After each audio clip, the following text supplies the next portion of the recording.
آگے ارشاد فرمایا انما یأمرکم بالسوء والفحشاء، شیطان تو صرف برائی کا حکم دیتا ہے اور بے حیائی کا حکم دیتا ہے۔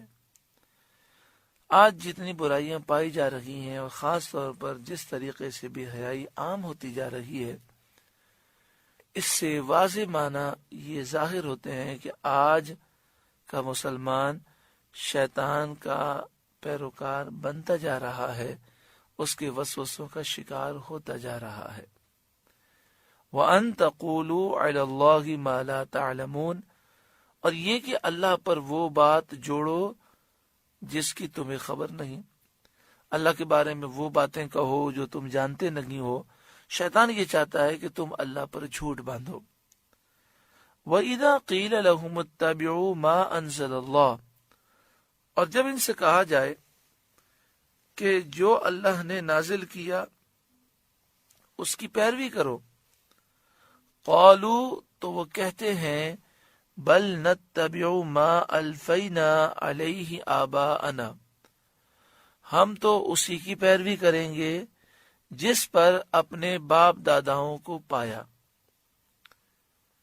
قاعدہ یہ ہے کہ اگر باپ دادا مومن ہوں، نیک صالح ہوں، تو ان کی پیروی کرنی چاہیے، اور اگر باپ دادا کافر ہوں تو ان کی پیروی نہیں کرنی چاہیے۔ لیکن یہ کافر اپنے کافر باپ داداؤں کی پیروی کرتے جو جاہل تھے، دین کو بالکل نہیں جانتے تھے، مشرک تھے، کافر تھے، تو ان کا رد کیا گیا۔ اولو کان آباؤہم لا یعقلون شیئا ولا یہتدون، کیا اگرچہ ان کے باپ دادا نہ کچھ عقل رکھتے ہوں نہ ہدایت، پھر بھی یہ انہی کی پیروی کریں گے؟ یعنی فرمایا جا رہا ہے کہ ان کے باپ دادا اگر مومن ہوتے، ہدایت پر ہوتے اور عقل رکھتے ہوتے، دین کی سمجھ رکھتے ہوتے، تو انہیں چاہیے کہ وہ اپنے باپ دادا کے نقش قدم پر چلیں۔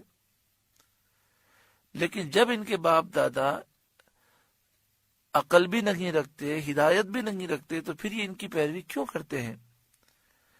وَمَثَلُ الَّذِينَ كَفَرُوا، اور کافروں کی مثال ہے كَمَثَلِ الَّذِي يَنْعِقُ بِمَا لَا يَسْمَعُ إِلَّا دُعَاءً وَنِدَاءً، اس شخص کی طرح جو ایسے کو پکارے جو چیخ و پکار کے سوا کچھ نہ سنے،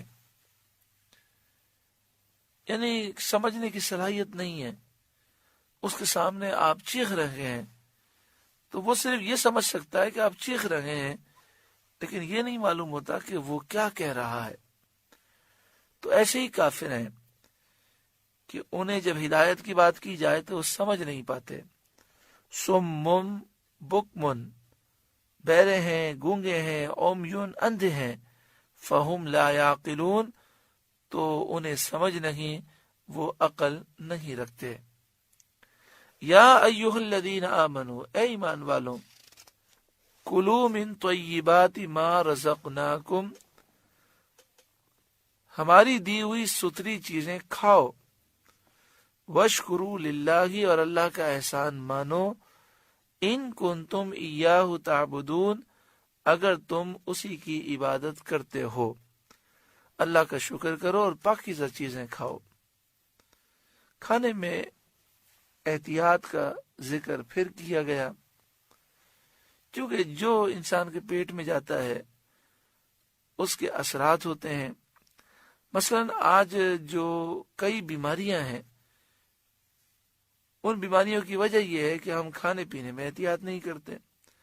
تو جس طرح جسمانی بیماریاں ان چیزوں سے ہوتی ہیں، مختلف چیزیں کھانے سے، اسی طرح حرام کھانے سے روحانی بیماریاں ہوتی ہیں۔